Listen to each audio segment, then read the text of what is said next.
The state we're in the moment powerfully impacts the meaning that we associate to something or that we assign to something. So one way to change what things mean to you is just change your darn state. If you're feeling great, do things just kind of bounce off you that normally if you're feeling upset? Would you change the way you look at them probably, change the way you feel about it? You bet. So we need to really still manage our state. And we talked about that a great deal last session. I want to make sure that that's part of your life's work. Because your life's work is really learning how to live in a way where you spend most of your time enjoying yourself, very little time in pain. Most of your time in pleasure, very little pain. And living your life hopefully in a way where not only do you feel good all the time, but the people around you feel good just by being around you. That because they're around you, they feel a lot less pain and a ton of pleasure. See, that's my idea of success. Success is when you've learned to live your life in a way where you experience tons of pleasure every day and almost no pain. And simultaneously, where the way you live also causes the people around you to experience very little pain and tons of pleasure. Then you know you're really successful. Because if you feel good and nobody else does, you're a failure.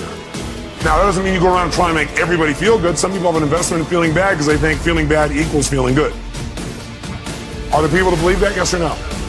Yeah, because they think if I feel bad, then people will notice me or they'll love me more or they'll help me more or I'll get more attention, which means feeling good. People have weird crap they work inside their head about how to get to feeling good. Some people think I'm going to feel good when I make $1 billion. Some people are like, when I have this, this, and this, when I get married, have these many children, this and this, then I'll feel good. Some people have, well, I'll feel good if I feel bad because then people notice me and make me feel good. Or you could just like choose to feel good. Which one do you think might be a more intelligent approach? Because who's in control there? You are. You don't have to worry about the environment. By the way, when you're feeling good, it tends to make you want to feel even better. It makes you share good feelings with other people, which makes them feel good, which makes them reciprocate usually. Not always, but usually. Kind of nice. So the bottom line is we got to manage our state still. And as a reminder, as far as that's concerned, changing state means change the meaning. And the way you can do it is either by changing your what? Change your physiology. Physiology, again, means the way you move, the way you breathe, your facial expressions, your gestures. The way you use your body determines the way you feel. You got to remember that for the rest of your life. If you're not feeling the way you want to feel, first thing you do is just change the way you're moving. Emotion is created by what? Motion. Emotion is created by motion. You have 50 muscles in your face. A slight change in any of these muscles will radically change the way you feel. Remember we did this last time, I think. What I'd like you to do right now, real quick, is create some tension in your body, some tension, then put a big, huge smile on your face while you're doing it and notice how it feels. How many feel somewhat excited when you feel this? Let me see your hands. You know why? Excitement has tension in it. The only difference is you send a different biochemistry into your body. You fire off different biochemicals when you make a smile. Physically, it changes. You want to get depressed? What do? Drop your shoulders, look down, breathe shallow, drool. Right? Change the way you move. Some people have limited emotions because they have limited motion. They're trying to express their feelings and they go, I have something important I want to share with you. Hear me. Feel me. I am man. Feel this? Versus, listen to me. Come on, let's make this happen. Let's do this. Do you understand what I'm talking about here? The more emotion you have, the more emotion you have. And there's certain emotions you're not feeling because you're not making certain movements happen in your face. You want to change that. You want to go for more. See, did I mention to you last time, did we talk about how certain people live together for a long time begin to look like each other? Did I mention it? You remember why? Because in order to be in rapport, we like people who are like us. So we mirror back similar facial expressions. We do it enough, we literally mold our muscles to be in that way. We use those kinds of emotions on an ongoing basis. A lot of people look like their dog. I don't have the explanation for that one. I don't know if they're mirroring in that case, right? Maybe they're trying to pick somebody like it, right? But see, the thing we got to realize is we got to control our physiology. So throughout this day, as last time, I want you to remember to live at level 10. You remember what that means? Living at level 10 means what you got to do is ask yourself on a scale from 0 to 10, where's my level of energy? 0 is dead, 10 is unstoppable. Which level is going to allow you to get more out of this weekend? Which one? 10, without a doubt. If nothing else happens from you coming to these fortune programs, but every time you get here, you demand from yourself for 4 days to live at level 10. You think you might develop a little stronger emotional muscle, yes or no? And pretty soon what used to be hard to do, like demanding 10, is the way you live. It's easy. It's like you can live that way easy, no problem. And now you go home and you live at that level. Does that impact your patients? Yes or no? Does that impact each other in the office? Yes or no? Does it impact your home life? Does that impact those ecstasy ideas we had about the relationship at home? Yes. See, if you're level 10 every time with your personal relationship, would that enhance it? Yes or no? So how do you determine whether you're at 10 or not? You decide to go there, and the way you decide to go there is you got to ask yourself on a regular basis, where am I? See, I found the more you measure something, the better it gets. But if you don't measure it, you're not going to do well. If you set a goal on New Year's Eve, and then you check next New Year's, you're in trouble. Because you had one correction. It was at the end of the year, and it was too late. Once a month, you got a better chance. Once a week, you can really have it. Once a day, you won't have a bad year, you won't have a bad month, the worst you have is a bad day. The more we measure, the better we get. So what we've got to do is ask ourselves, where are we on a scale from 0 to 10? Where are you right now on a scale from 0 to 10? Sit right now like you would if you were at level 10. Okay, that's clear, you weren't at 10 then, isn't it? Come on, sit the way you'd be at level 10. I mean, absolutely, totally energized, excited, having fun, being outrageous, playful. Sit the way you'd be sitting right now if you're at level 10. Come on. And oh, you're not at 10. Come on. Come on, this is not 10. Let me see 10 here. Come on, even more energy, come on. Most of you would probably have to make some noise or do something with your body to get to level 10. Come on, wake your body up. Come on, come on, come on, come on, come on. Come on, wake your body up. Come on. Come on. And I want to ask you a question. What is the focus of your life? What is the focus of your life? In life, you have a critical option. You can take a stand in your life, or you can follow the crowd. See, people who follow the crowd, their lives are not focused. They're not immersed in anything. People who take a stand, they're living a life that has some power, a life of achievement, a life that has some meaning. People that are taking a stand in life, they are consciously involved in a process to design a life of substance. People who are following the crowd, these are people that they're just doing what everybody else is doing. So that's a crowded road over there. They're following the followers. I want to talk to you about taking a stand with your life.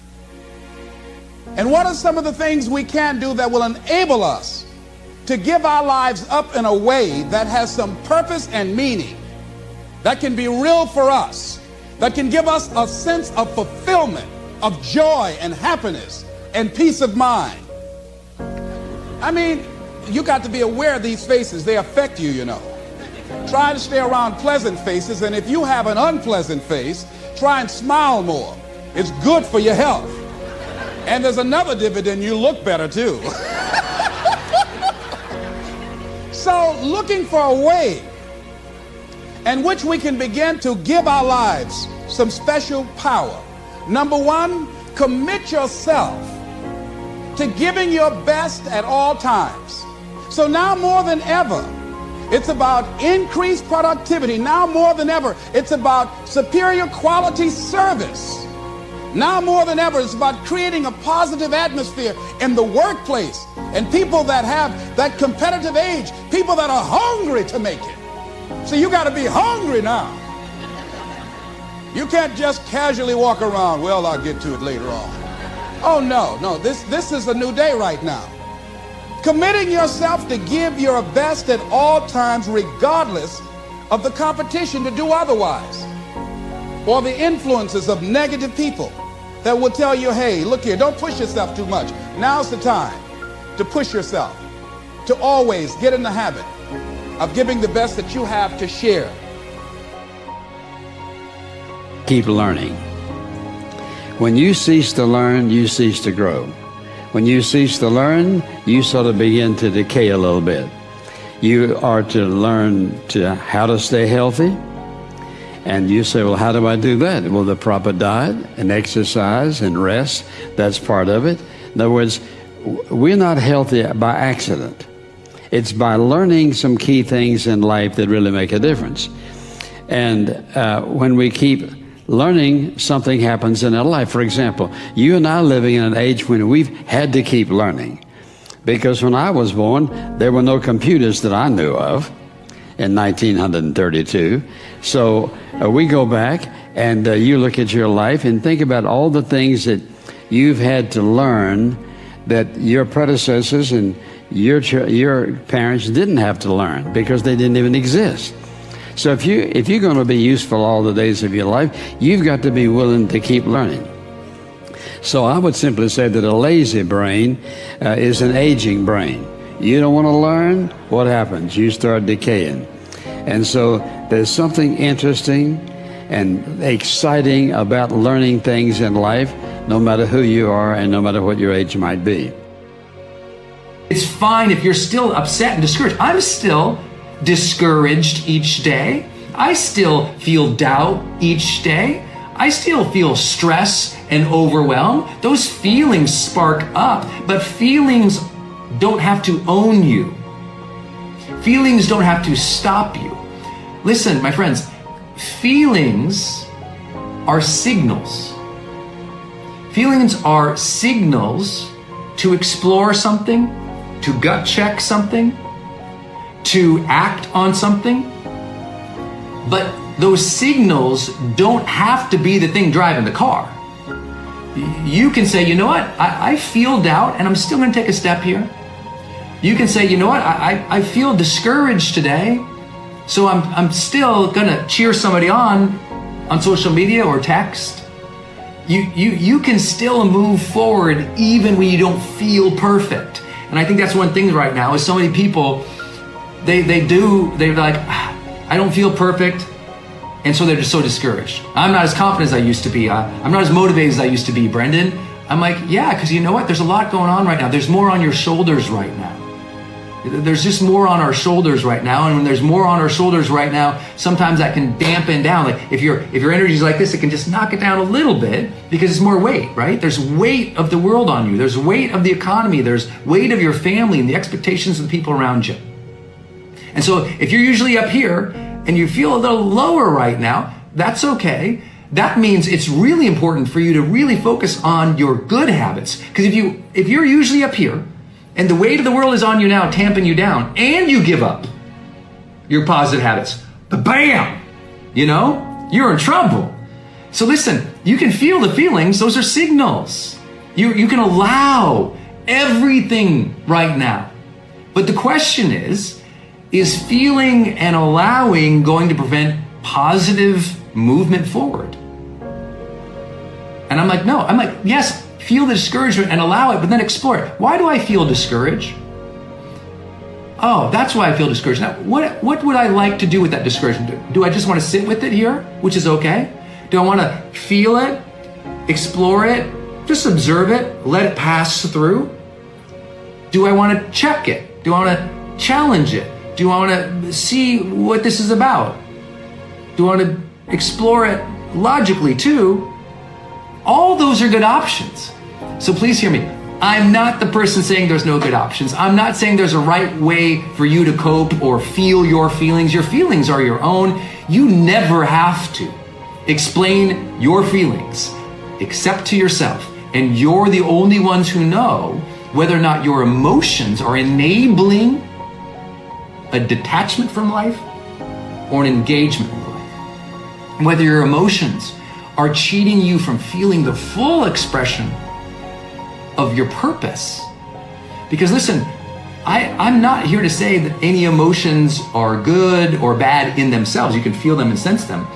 But could any person who's ever coached somebody or any person who's had any experience in psychology say, there are good habits and there are habits that lead to not positive things? I think we can all recognize that, listen, coping by eating 40 gallons of ice cream for 2 months, probably not a good coping mechanism.